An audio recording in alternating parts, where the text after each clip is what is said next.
Hello friends, मैं हूं गौरव और क्या तुम जानते हो क्यों तोड़ा कुत्ता कुत्ता और संडा कुत्ता टॉमी इतना दुम हिलाते हैं? और अगर जानते हो तो आई एम श्योर वाला श्योर आपको पता ही होगा कि उनके पूंछ हिलाने से ये समझ आता है क्या वो सैड है, डिप्रेस्ड है, एंग्शियस है या फिर क्यूरियस है। क्या आपको नहीं पता था? तो तुम कुत्तों के लवर नहीं हो, तो तुम इस मेथी के लवर होगे शायद। और अगर हो तो क्या तुम्हें पता है ऐसा कौन सा देश है जहाँ पिज्जा में मेरी जेन को डाल के सर्व किया जाता है? नहीं, कोई बात नहीं, बताऊंगा आपको आगे वीडियो में। पर चलो, तुम्हें ये फैक्ट तो पता ही होगा कि हैरी पॉटर के हैरी ने आज तक जो उसने वो पैसे मूवी से कमाए उसमें से 1 रुपया भी स्वाहा नहीं किया है। अब यार ये मत बोलना ये तुम्हें नहीं पता था। अगर नहीं पता था तो इसके पीछे की पूरी कहानी मैं तुम्हें आगे बताने वाला हूँ। So let us get on without wasting any time in our today's fact की बातें।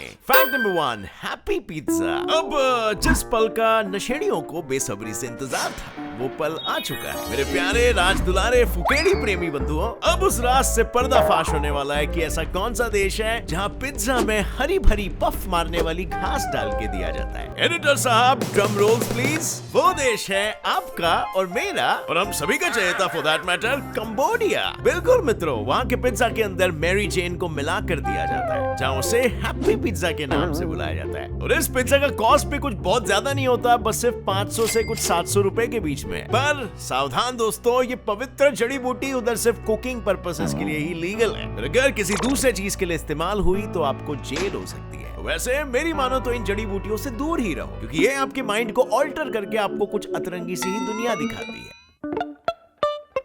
और हाँ, बहुत सारे केसेस में आपको इसका एडिक्शन भी लग जाता है। नंबर 2, इंडिया का पॉपुलेशन रेट। अब फ्रेंड्स, कैन यू बिलीव कि इंडिया का पॉपुलेशन ग्रोथ रेट इतना ज्यादा है कि हर साल इंडिया से एक ऑस्ट्रेलिया आराम से बाहर आ जाता है। बाप रे बाप, एक पूरा ऑस्ट्रेलिया, वो भी हर साल। हाँ यार, अब क्या ही करें हम जिस स्पीड से मल्टीप्लाई हो रहे हैं। साल 1921 के बाद से इंडिया का पॉपुलेशन सडनली इतना बढ़ गया और बढ़ने लगा कि आज यहाँ पर 40 पीपल पर मिनट पैदा होते हैं और लगभग 1.25 करोड़ पीपल हर साल ऐड होते हैं। मतलब अगर देखा जाए तो हर 3 महीने में एक इजराइल और हर 6 महीने में एक स्विट्जरलैंड जितना पॉपुलेशन यहाँ पर ऐड होते रहता है और एक साल में तो ऑस्ट्रेलिया ही खड़ी हो जाती है। शायद इसीलिए हमारी इंडिया सेकेंड रनर अप पे आती है पॉपुलेशन के मामले में। और तो और can you believe it, Asia का 1/4 पॉपुलेशन इंडिया में ही भरा पड़ा है। नंबर 3, चाइनीज के ब्यूटी इंग्रेडिएंट्स। अब फ्रेंड्स, क्या आप जानते हो जितना खतरनाक चाइना का खाना होता है उससे भी खतरनाक into 100 होते हैं उनके ब्यूटी प्रोडक्ट्स। जी हाँ दोस्तों, सन 2005 में चाइना ने ऐसे कई ब्यूटी प्रोडक्ट्स बनाए थे जिनके अंदर के इंग्रेडिएंट्स किसी फूल पेड़ पौधे से नहीं बल्कि मरे हुए कैदियों के शव से आते थे। I mean, छी, हाउ कुड दे? पर देखा जाए तो वो भी उनके जगह पर सही थे। वो लोग डेड बॉडी से प्रोटीन निकाल के कोलाजन बनाते थे जिसकी मदद से व्रिंकल्स कम किया जा सके। और कोलाजन का यूज आप जैसे जानते हो काफी सारी लेडीज करती है ब्यूटीफुल से भी और ज्यादा ब्यूटीफुल दिखने के लिए। लेकिन जितने ज्यादा फेमस ये प्रोडक्ट्स हुए उससे भी कहीं ज्यादा इनकी बदनामी हुई, क्योंकि जैसे ही दूसरे देशों को इनके प्रोडक्ट्स के अंदर के इंग्रेडिएंट्स के बारे में पता चला, सभी ने चाइना से प्रोडक्ट लेना कम कर दिया और धीरे धीरे बंद ही कर दिया। क्योंकि सबके मन में यही डर था कभी किसी को कोई टाइप की बीमारी या फिर एलर्जी या फिर इन्फेक्शन हुआ तो उसका जिम्मेदार चाइना तो खाक होने वाला है। और तब से शायद चाइना ने ऐसे इंग्रेडिएंट्स डालना बंद कर दिया है। एंड आई रिपीट अगेन, शायद शायद। Number 4, radar during world war 1। इसे बड़े बड़े हेडफोन समझने की गलती नहीं करना, क्योंकि ये तो एयरप्लेन डिटेक्ट करने की मशीन है। अरे भाई, स्कूल के हिस्ट्री बुक में तो ये पढ़ा ही होगा ना कि वर्ल्ड वॉर 1 में एयरक्राफ्ट की इन्वेंशन तो हो चुकी थी, पर एयरक्राफ्ट डिटेक्शन का इन्वेंशन नहीं हुआ था और प्लेन से होने वाले बमबारी से सबकी फटके 4 हो जाती थी। और बस इसीलिए उन्होंने दूर से आती हुई साउंड या फिर प्लेन को डिटेक्ट करने के लिए ये बड़े बड़े फोपू बनाए जो एक इंसान पूरे दिन पहन के रखता था और सारी चीजों को एम्पलीफाई करके सुनते रहता था ताकि पता चल सके कि किस साइड से आवाज आ रही है, यानी बमबारी करने वाले प्लेन्स कहां से आ रहे हैं। पर ऐसा फोटो देखने के बाद तो ऐसा ही लग रहा है कि जो भी बंदा इसे पहनता होगा ना, उसे मक्खी के पादने की आवाज भी फुल ऑन एम्पलीफाई होकर सुनाई देती होगी। नंबर 5, एक एम्परर ने बनाया घोड़े को सेनापति। क्या आप जानते हो, एक जमाना था जब एक रोमन एम्परर ने अपने घोड़े को ही सेनापति बना दिया। अब आप बोलोगे, हैं भाई, घोड़े को कोई अफसर कैसे बना सकता? वही तो, अब क्या बताऊं मैं भाई लोग, ऐसी बात हुई है 37 एडी से लेके 41 एडी तक गायस सीजर जर्मेनिकस नाम के एक रोमन एम्परर से, जिसके पास एक इन्विटिकस नाम का एक घोड़ा था जिससे वो बेइंतहा प्यार करता था, और इसीलिए वो अपने घोड़े को सुपर से भी ऊपर वाली ट्रीटमेंट देता था, जैसे कि उसे डिनर पर इनवाइट करना, जहां उस घोड़े को गोल्ड के कप्स में ओट्स और गोल्डन फ्लेक्स खाने को मिलते थे, और तो और वो उस घोड़े के आसपास शांति का माहौल बनाए रखता था ताकि उस घोड़े को कोई भी टाइप की डिस्टर्बेंस ना हो और वो आराम से सुकून से सो सके। और तो और लोग तो ऐसा भी कहा करते थे कि गायस सीजर अपने घोड़े के पीछे इतना पागल था कि वो उसे अपनी सेना का सेनापति बनाने ही वाला था। पर अफसोस, अब तक जो आपने सुना और जो सुनते आ रहे हो लास्ट आधे मिनट से, वो सिर्फ और सिर्फ उस समय की एक बड़ी अफवाह थी, जहां पर आर्मी वाले उससे इतना डर गए थे कि इस अफवाह का ही जन्म हो गया और ये तेजी से फैलने लग गई। नंबर 6, डैनियल रैडक्लिफ की सेविंग्स। सो फ्रेंड्स, अब जैसे कि मैं पहले भी बोल चुका हूं, हमारे हैरी पॉटर के हैरी ने उसकी इस फेमस मूवी से कमाया वो 1 रुपया भी नहीं उड़ाया। आई नो, ये सुनते ही अच्छा खासा शौक लगा होगा आपको, है ना, कि भाई इतनी लग्जूरियस लाइफस्टाइल आखिर जी कैसे रहे। देखो, मैं आपको आपके कैसे का आंसर देता हूँ। हैरी पॉटर से डैनियल रैडक्लिफ ने लगभग 74 मिलियन पाउंड्स यानी कि 750 करोड़ रुपीस कमाए, and he being a growing artist, उसे दूसरे मूवीज या शो से भी पैसे आ रहे थे, और इससे उस भाई का गुची और लुई विटॉन का खर्चा निकलता था, और इसीलिए उन्होंने हैरी पॉटर से आया हुआ पूरा का पूरा सेविंग्स अपने फ्यूचर के लिए साइड में इन्वेस्ट करके रखा है, ताकि उसे आगे चलकर किसी से भी पैसा मांगने की नौबत ना पड़े और वो फाइनेंशियली स्टेबल और इंडिपेंडेंट हो सके। और ये बात डैनियल रैडक्लिफ ने 2016 के एक इंटरव्यू में कही थी कि वो अपने पैसों का कुछ नहीं करते, मतलब पैसा होना कूल है and all that, but it just means freedom. और मैंने अपने हैरी पॉटर मूवीज में से कुछ भी पैसा खर्च नहीं किया अब तक, मैं उसे अपने ग्रिंगॉट्स के बैंक में जमा कर रहा हूँ ताकि वोल्डेमॉर्ट को पैसा देके खरीद सकूं।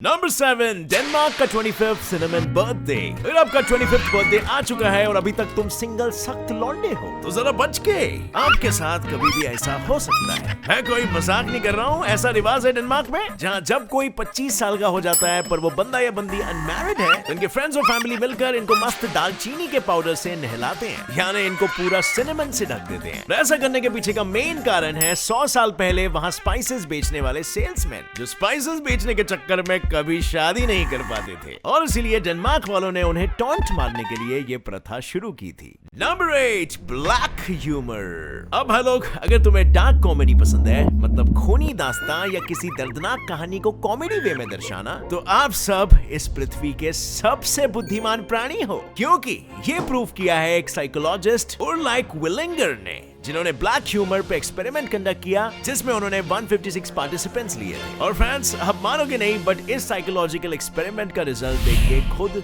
साइकोलॉजिस्ट का ही दिमाग सुन्न हो गया था, क्योंकि वो खुद शॉक थे ये देखकर कि जिन्हें सबसे ज्यादा काली कॉमेडी पसंद आई, उनका आईक्यू लेवल सबसे हाई था। जिन्हें मॉडरेटली कॉमेडी पसंद आई, उनका आईक्यू लेवल कम था, पर वो लोग बहुत ही एग्रेसिव थे बाय नेचर। एंड फाइनली, जिन्हें ब्लैक कॉमेडी जरा भी पसंद नहीं आई, उनका आईक्यू सबसे लोएस्ट था। मतलब समझ रहे हो अब से क्या देखना है। नंबर 9, लंदन का स्मॉग। एक समय था जब लंदन में सिर्फ 5 दिन के लिए इतना घना, मतलब आपको आपकी टांगे नहीं दिखेगी, इतना घना कोहरा छाया था कि टांगे ना दिखने की वजह से ही लोगों की मौत हो गई थी।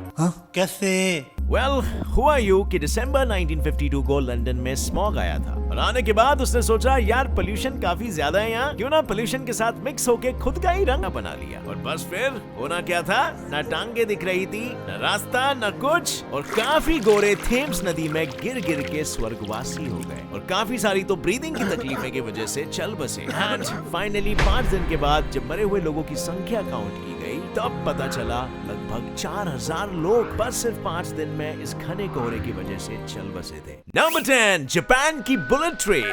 अब फ्रेंड्स, क्या आपको पता है bullet trains are the safest in the world. Safest से मेरा मतलब है इतना सेफ कि आज तक इन ट्रेन से कोई मरा नहीं है। बिल्कुल फ्रेंड्स, सच्ची मुच्ची बता रहा हूँ, जितनी स्पीड में ये ट्रेन चलती है आज तक एक भी एक्सीडेंट नहीं हुआ है। आपको तो वैसे पता ही होगा, बुलेट ट्रेन्स जापान की आन बान और शान है। और शॉकिंग बात तो ये है कि ये बुलेट ट्रेन्स 50 साल से ओवर 10 बिलियन पैसेंजर्स को कैरी करते आ रही है, जिसमें से आज तक ना तो किसी का एक्सीडेंट हुआ और ना फिर किसी की मौत। और अगर हम 2018 की दुर्घटना की बात करें, तो उस टाइम पे ट्रैक पे क्रैक्स आ गए थे और ट्रेन की मोटर से कुछ खतरनाक सी आवाजें आ रही थी, और तब इमरजेंसी ब्रेक अप्लाई करनी पड़ी थी। पर ऐसे सडनली रोकने पर भी ट्रेन में मौजूद किसी भी पैसेंजर को कोई हानि नहीं हुई थी।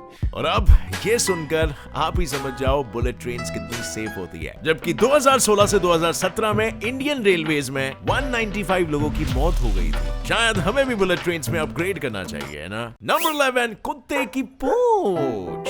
क्या बोलते हो मेरे कुत्ते लवर्स, जानना नहीं चाहते हो कि कैसे आपका कुत्ता आपको पूंछ हिला हिला कर सिग्नल्स दे रहा है, लेकिन आप भोंदू उसे समझ ही नहीं पा रहे? तो बस सुनो आगे। साइंस की एक स्टडी ने ये रिवील किया है, अगर कोई कुत्ता नर्वस होता है तो उसकी पूंछ नीचे मतलब वर्टिकली सीधी हो जाती है, और अगर वो एक्साइटेड या अलर्ट होता है तब उसकी पूंछ वर्टिकली ऊपर हो जाती है। और तो और उसकी पूंछ जब स्पीडीली यानी तेजी से हिल रही है तो समझना कि वो कुत्ता बहुत ही खुश और एक्साइटेड है। या फिर अगर उसकी पूंछ हॉरिजॉन्टली सीधी निकले तो समझ जाना कि वो काफी क्यूरियस है, जिज्ञासु। सो क्यों मेरे शेरों, कैसा लगा पूंछ के पिच्छू का साइंस? मुझे नीचे बताना तुम में से कितनों को ये पैटर्न्स ऑलरेडी पता थे। और यार अब मैं कब से बोले जा रहा हूँ, बोलते बोलते मेरा गला थक गया है। सब बारी है मेरे एक सवाल पूछने की और आपके बोलने की उसका जवाब। मुझे बताओ ऐसा कौन सा ट्री है जिसे आप अपने हाथों में कैरी कर सकते हो? इसका जवाब तो मुझे दोगे नीचे कमेंट सेक्शन में, और अगर तुम्हारा जवाब सही निकला तो मैं तुम पर हार्ट बरसाना शुरू कर दूंगा। लाइक करना इस वीडियो को अगर इससे कुछ नया सीखने को मिला तो। अगर नए हो इस चैनल पर तो अभी सब्सक्राइब कर लो और नोटिफिकेशन बेल को ऑन कर लेना ऑल का ऑप्शन सिलेक्ट करके, ताकि आगे आने वाली हमारी कोई भी वीडियो की अपडेट तुम मिस ना कर सको। So that's it friends, as always stay curious, keep learning and keep growing. जय हिंद।